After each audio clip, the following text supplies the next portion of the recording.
Olá galera, tudo bem? Nós somos da turma 43751 de Manufatura Automotiva. Iremos apresentar agora um pouco sobre a vida e as obras de Karl Marx. Os componentes do grupo são Adriano Eduardo, Alisson Cardoso, Caio Bolsas, Davi Santana, Igor Andrade e Jonathan Liger. Olá pessoal, agora eu irei falar um pouco sobre a bibliografia de Karl Heinrich Marx, mais conhecido como Karl Marx.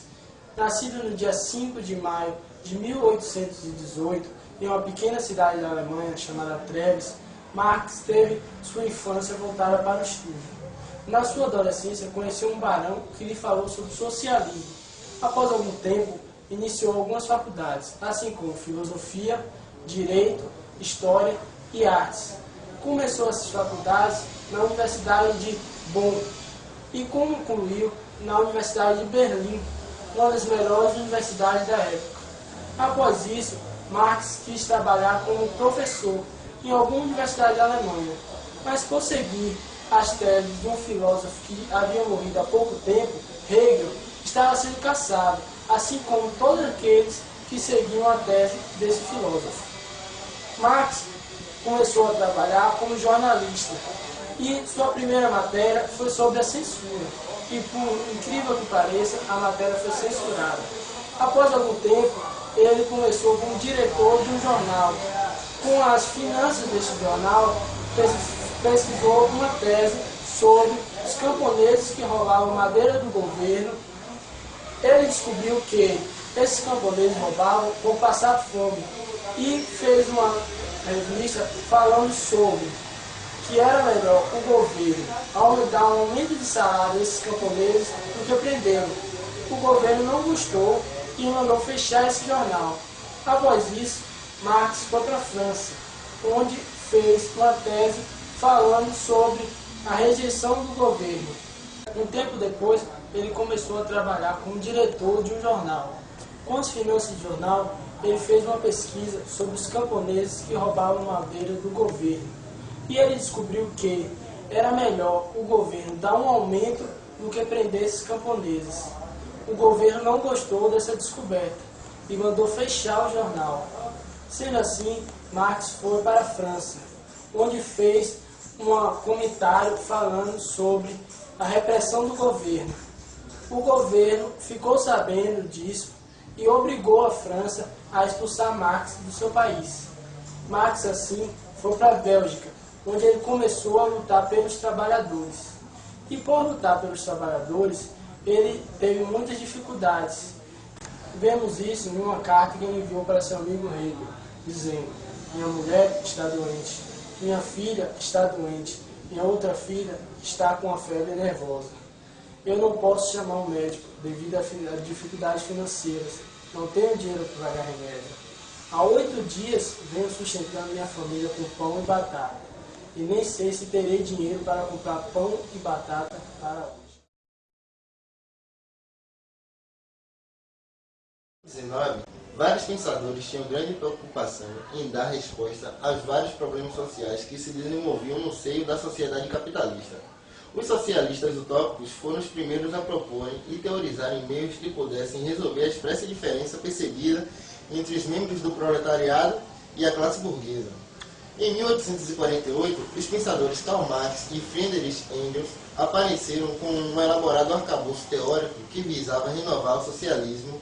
Para tanto, realizaram um complexo exercício de reflexão sobre as relações humanas e as instituições que regulavam as sociedades. Como resultado, obtiveram uma série de princípios que fundamentaram o marxismo, também conhecido como socialismo científico, por meio do chamado materialismo histórico. Compreenderam que as sociedades humanas viabilizam as suas relações a partir da forma pela qual os bens de produção são distribuídos entre seus integrantes. Dessa forma, as condições socioeconômicas, a infraestrutura, acabavam determinando a cultura, o regime político, a moral e os costumes, a superestrutura, se configurariam. Um exemplo dessa condição pode ser visto no processo revolucionário francês. Nesse evento histórico, O socialismo científico observa que o desenvolvimento da economia capitalista foi impondo a criação de um novo regime político, leis e costumes que se adequavam a essa nova realidade. Nesse sentido, os arcaicos costumes feudais, bem como seus demais representantes, acabaram sendo combatidos. Ao avaliar os mais diferenciados contextos históricos, Marx e Engels chegaram à conclusão que a história da sociedade humana se dá por meio da luta das classes. Nessa perspectiva, o marxismo aponta que a oposição que se desenvolvia entre nobres e camponeses na Idade Média seria uma variante da mesma relação de conflito que no mundo contemporâneo ocorre entre burguesia e proletariado. Pensando estrategicamente as contradições do capitalismo, Marx e Engels defendiam que a superação definitiva de tal sistema seria alcançada por uma sociedade sem classes, ou seja, todo mundo de forma igual, sem ter ninguém rico, sem ter ninguém pobre, todos na mesma linhagem.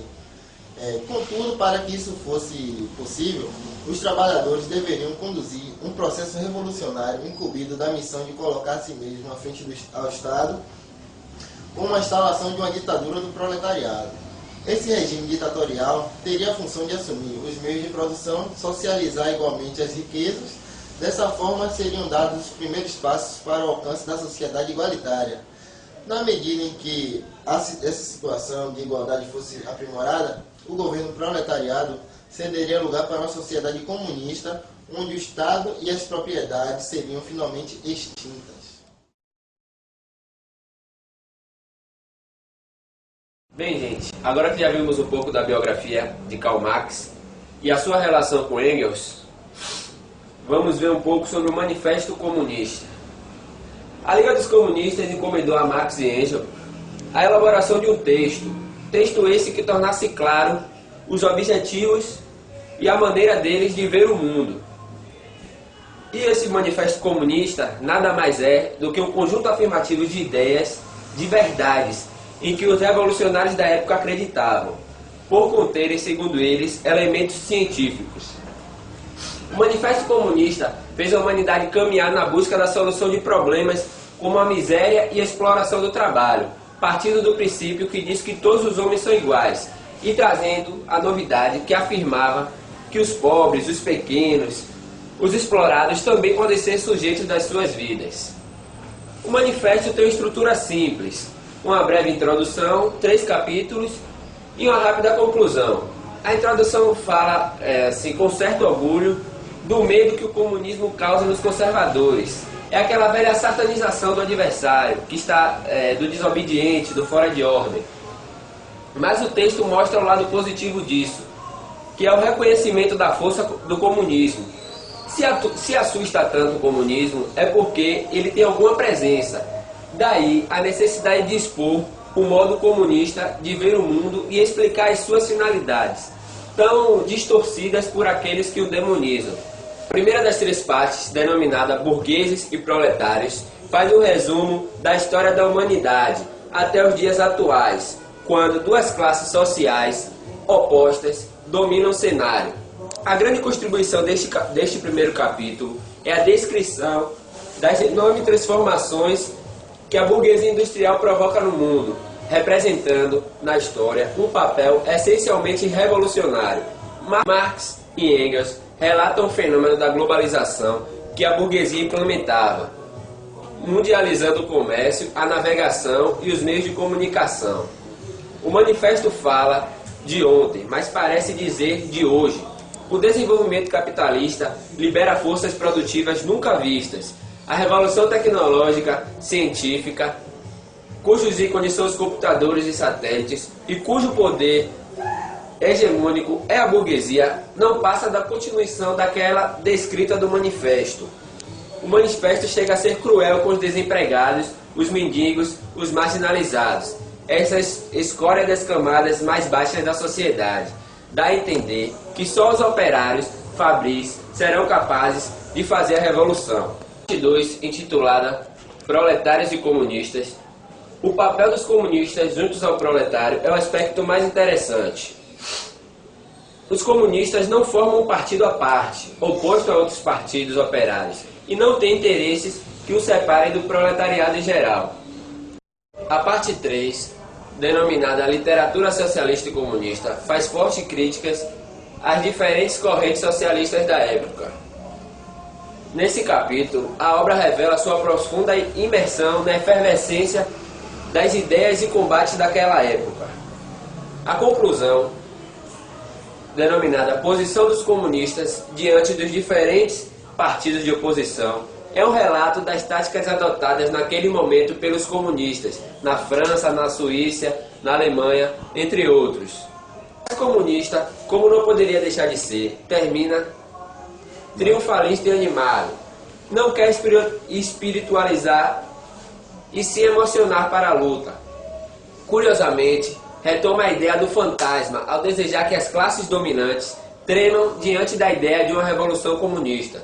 Os proletários, que têm um mundo a ganhar com a revolução, também são, afinal, conclamados na célebre frase: proletariados de todos os países, univos. E no Manifesto Comunista temos as principais ideias, as bases desse manifesto, que são a expropriação da propriedade latifundiária, emprego da renda da terra em proveito do Estado, imposto fortemente progressivo, abolição do direito de herança, confiscação da propriedade de todos os emigrados e sediciosos, centralização do crédito nas mãos do Estado por meio de um banco nacional, com capital do Estado e com monopólio exclusivo, centralização nas mãos do Estado de todos os meios de transporte, multiplicação das fábricas e dos instrumentos de produção pertencentes ao Estado, arroteamento das terras e melhoramento das terras cultivadas, segundo o plano geral, trabalho obrigatório para todos, organização de exércitos industriais, particularmente para a agricultura, combinação do trabalho agrícola e industrial,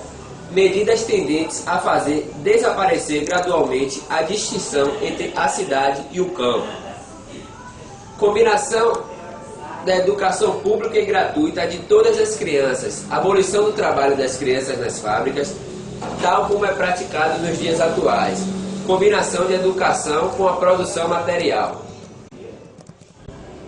Bom, agora que vimos um pouco sobre o Manifesto Comunista, eu vou tentar explicar um pouco sobre a fundação da Associação Internacional dos Operários. Entre os dias 3 e 8 de setembro de 1866, em Genebra, na Suíça, ocorreu o Congresso de Fundação da Associação Internacional dos Trabalhadores. Era a consequência da reunião ocorrida em 28 de setembro de 64, que teve lugar em Londres. Marx, responsável por redigir o estatuto da entidade, deu à classe operária o texto, publicado sob a forma de folhetos em inglês e francês. Assim, foi fundada a Associação Internacional dos Trabalhadores, que declara que todas as sociedades e indivíduos que ela venham a aderir reconhecerem a verdade, a justiça e a moralidade como base da sua conduta, para com os outros e para com todos os homens, sem olhar a cor, credo ou nacionalidade. Que não reconhece direitos sem deveres, nem deveres sem direitos. E este espírito foram redigidos os seguintes estatutos. A associação é estabelecida para fornecer um meio central de comunicação e cooperação entre as sociedades de trabalhadores existentes em diferentes países. O nome da sociedade será a Associação Internacional dos Trabalhadores. Reunirá anualmente um Congresso Geral de Trabalhadores, composto por delegados dos ramos da associação. Cada congresso fixa a data e o lugar de reunião do congresso seguinte. O Conselho Geral será composto por operários dos diferentes países representados na Associação Internacional. O Conselho também funcionará como agência internacional entre os diferentes grupos nacionais e locais da Associação. Uma vez que o sucesso do movimento dos operários em cada país não poderá ser assegurado, a não ser pelo poder da união e da combinação, por outro lado, a utilidade do Conselho Geral terá em grande parte de depender da circunstância se ele tem de lidar com poucos centros nacionais ou com grande número de pequenas e desconexas sociedades locais. Cada seção tem o direito de nomear o seu próprio secretário, correspondente com o Conselho Geral. Quem quer que reconheça e defenda os princípios da Associação Internacional de Trabalhadores é elegível para seu membro. Cada ramo é responsável pela idoneidade dos membros que admite. Cada membro da Associação Internacional, ao mudar de domicílio de um país para o outro, receberá o apoio fraterno dos trabalhadores associados. Os presentes estatutos podem ser revistos por cada congresso, desde que 2/3 dos delegados presentes sejam a favor da revisão. Tudo que não estiver previsto nos presentes estatutos será provido por regulamentos especiais, sujeito à revisão de cada congresso.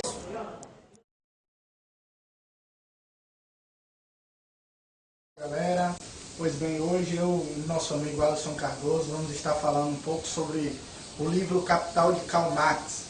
Ele vai estar falando de uma maneira introdutória e logo após eu vou estar dando continuidade.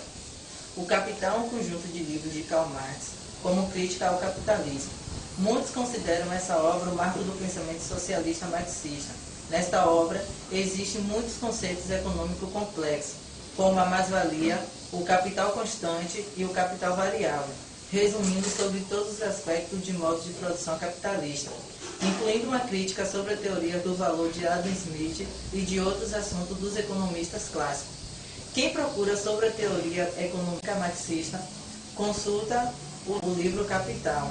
Porém, como seu conteúdo é volumoso e abrangente, a distinção quanto ao conteúdo foi separado por livros e alguns itens. Contém apenas sinopse para as hiperligações que levam aos vértices, como força de trabalho, teoria de subsistência, acumulação primitiva e etc. Ainda é conveniente consultar a obra anterior, que também contém parte do conteúdo que seria aglutinado pelo autor, Miséria da Filosofia, Contribuição para a Crítica da Economia Política. A palavra para o nosso amigo Ivo. Pronto, obrigado, Alisson. Pois bem, Marx ele levou muito tempo até chegar à sua obra considerada máxima. Em 1844, ele escreve manuscritos econômicos filosóficos. Cada vez mais preocupado com os problemas econômicos, escreve e publica A Miséria da Filosofia, em 1847. Uma resposta preocupada com a objetividade dessa ciência, a economia política, ao livro Sistema das Contradições Econômicas ou Filosofia da Miséria, que questionava a economia, mas pelas inquietudes filosóficas do famoso autor anarquista. Em 1859, publicou Contribuição para a Crítica da Economia Política, que continha 2 capítulos, a mercadoria e a moeda.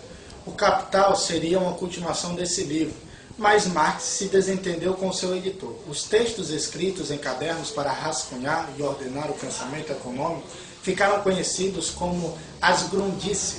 O Pequeno Formações Econômicas Pré-Capitalistas é uma das obras derivadas desse volumoso trabalho que se desdobraria principalmente, mas não somente, nos livros 1 a 3 de O Capital, onde Marx iria expor sua teoria, e no livro 4, que seria a reunião de todas as teorias dos outros autores comentados.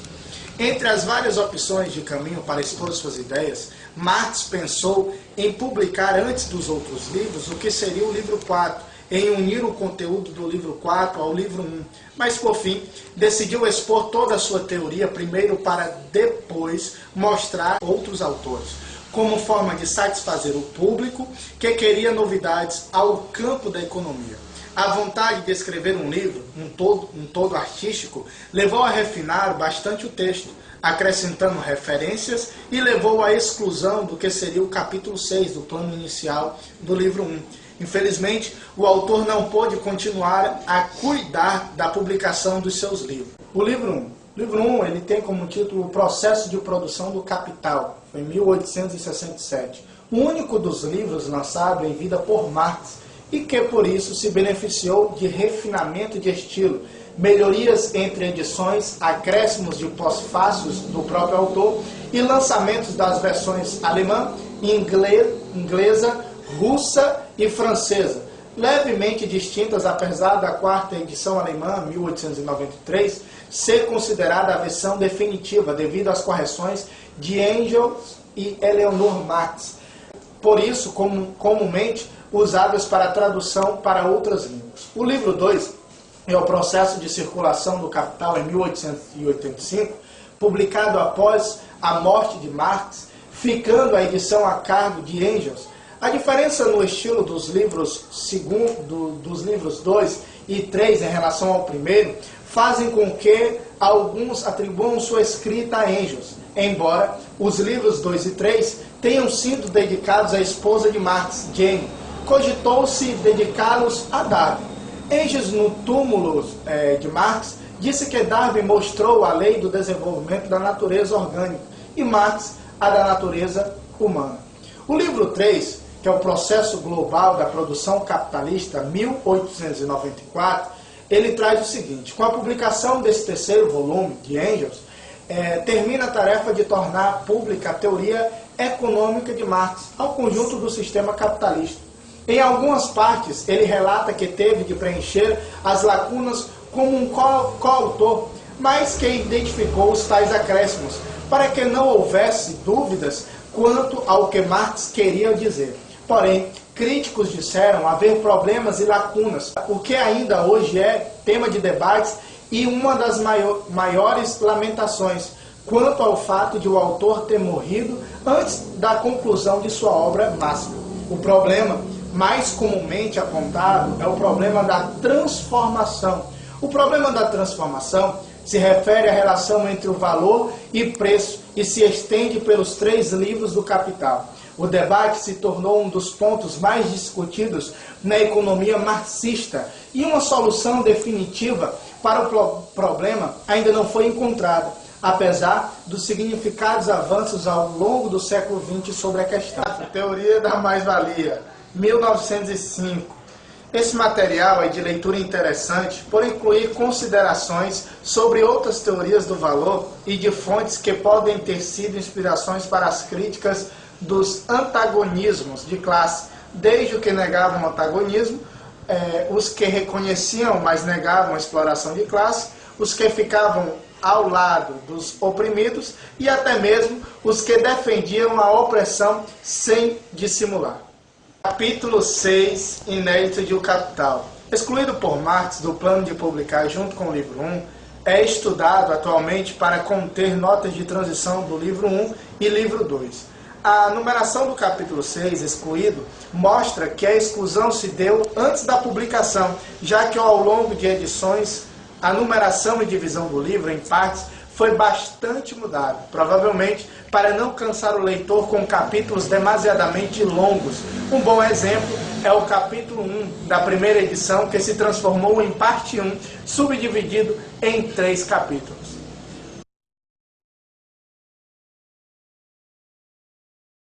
O conceito de mais-valia. Karl Marx foi o primeiro pensador econômico que criticou a dinâmica do modelo capitalista. Escreveu um tratado de 3 volumes sobre todos os economistas existentes, que foi publicado como Teoria da Mais-Valia e, posteriormente, incorporado à obra O Capital, obra mais importante do autor. Mais-valia é o termo usado para designar a disparidade entre o salário pago e o valor do trabalho produzido. Existem muitos cientistas e pensadores sociais que desenvolveram diferentes vertentes para conceber uma explicação para surgimento e o funcionamento do sistema capitalista. Para Adam Smith, o valor do trabalho agregado ao produto é menor que o valor que a mercadoria poderia ser vendida. David Ricardo afirma que a questão salarial está ligada às necessidades filosóficas. Isso quer dizer que o valor pago gira em torno das condições mínimas de sobrevivência, ou seja, o ordenado cobre somente o essencial, alimentos e roupas, por exemplo. De acordo com Emerson Barth, o capitalismo não se encontrava aliado somente à economia, mas à essência da burguesia que emergiu no final da Idade Média, na Europa. Isso propiciou o nascimento de um pensamento burguês que afirmava que para melhor acumular riqueza, o principal não era acumular capital. Karl Marx fez uma análise dialética sobre o tema. Afirmou que o sistema capitalista apresenta a própria exploração do trabalhador por parte do dono dos meios de produção, na disputa desigual entre capital e proletário. Sempre o primeiro sai vencedor. Desse modo, o ordenado pago representa um pequeno percentual do resultado final do trabalho, mercadoria ou produto. Então, a disparidade configura concretamente a chamada mais-valia, dando origem a uma lucratividade maior para o capitalista. A teoria marxista da mais-valia pode ser compreendida da seguinte forma. Suponhamos que um funcionário leve 2 horas para fabricar um par de calçados. Nesse período, ele produz o suficiente para pagar todo o seu trabalho. Mas ele permanece mais tempo na fábrica, produzindo mais de um par de calçados e recebendo o equivalente à confecção de apenas um. Em uma jornada de 8 horas, por exemplo, são produzidos 4 pares de sapatos. O custo de cada par continua o mesmo, assim também como o salário do proletário. Por isso, conclui-se que ele trabalha 6 horas de graça, reduzindo o custo do produto e aumentando os lucros do seu patrão. Esse valor, a mais-valia, é apropriado pelo capitalista e constitui o que Marx chama de mais-valia absoluta. Além do operário permanecer mais tempo na fábrica, o patrão pode aumentar a produtividade com a aplicação da tecnologia. Dessa forma, o funcionário produz ainda mais. Porém, o seu salário não aumenta na mesma proporção. Surge assim a mais-valia relativa. Com esse conceito, Marx define a exploração capitalista. Ô rapaz, eu lhe pago pra você ficar olhando no espelho? É? Vai trabalhar, meu irmão. Desculpa. Vai trabalhar. E trabalhe mais depressa, vá. Vou trabalhar, chefe. Vou trabalhar. Bora que tá faltando. Vamos. Ah, rapaz. Poxa. O que disse aquele homem? Que ele trabalhasse mais depressa. E quanto lhe paga? R$20 por dia. E como consegue dinheiro para pagá-lo? Eu vendo as mercadorias. E quem fabrica as mercadorias? Ele. Quanto de mercadoria ele fabrica? 240. Então veja bem, não é você que paga ele R$20 todo dia. Ele que te paga R$220 para que você mande trabalhar mais depressa. Mas as máquinas são minhas. E como conseguiu dinheiro para comprar Eu as vendo as máquinas? mercadorias. E quem fabricou as mercadorias? Cala a boca que ele pode ouvir! Vamos falar agora sobre a luta de classe.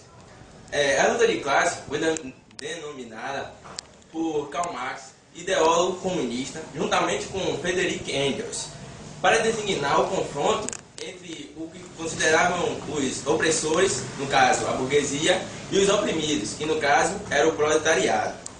Consideradas classes antagônicas e existentes no modo de produção capitalista, a luta de classes se expressa nos terrenos econômico, ideológico e político. Segundo Karl Marx e vários outros pensadores como Ricardo e Proudhon, a luta de classes seria a força motriz por trás das grandes revoluções da história. Ela teria começado com a criação da propriedade privada dos meios de produção. A partir daí, a sociedade passou a ser dividida entre proprietários e trabalhadores, ou seja, possuidores do meio de produção e possuidores unicamente de força de trabalho. Na sociedade capitalista, a burguesia se apodera de mercadoria produzida pelas classes do proletariado e é o produtor dessa mercadoria, sob apenas um salário que é pago de acordo com apenas o valor necessário para a sobrevivência desse. Os trabalhadores são forçados a vender seu trabalho por uma fração miserável do real valor de mercadoria que produzem, enquanto os proprietários se apoderam do restante. Outra característica importante do capitalismo é o conceito criado por Karl Marx da mais-valia. A mais-valia consiste basicamente dessa porcentagem a mais que o capitalista retira das classes do proletário. Essa porcentagem pode ser atingida, por exemplo, aumentando o tempo de trabalho dos operários e mantendo o salário. A luta de classes, segundo Karl Marx, só acabará com a implantação do regime comunista, onde esse conflito não terá como existir, pois não existirão mais classes sociais. Até os tempos atuais, o comunismo ainda não foi posto em prática. em nenhuma da região do mundo. Apesar do socialismo, que seria como uma fase de transição do capitalismo para o comunismo, já ter reinado em diversos países, a proposta mais radical é a abolição do Estado e sua reorganização descentralizada de moldes federativos anarquistas. Apesar de toda a história da humanidade, segundo Karl Marx, ter sido a história da luta de classes, a sociedade original não possui divisões sociais. Isso se deveria ao fato de que, nesse estágio das forças produtivas sociais, não havia praticamente excedente.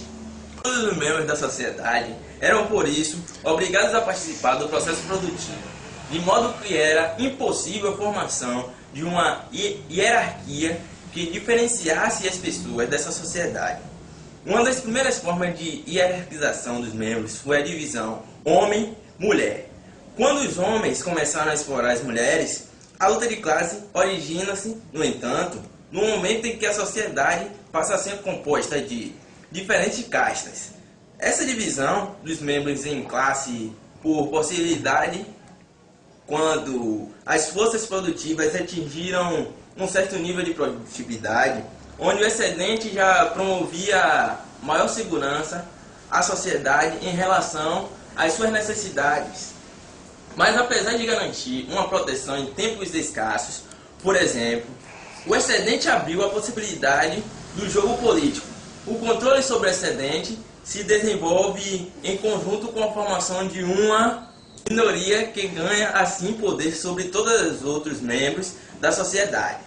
Dessa maneira, origina-se uma diferenciação quanto à tarefa social de cada membro. Entre a divisão de classe que podem se formar, estão sempre presentes as classes dos senhores, não trabalhadores e a classe trabalhadora.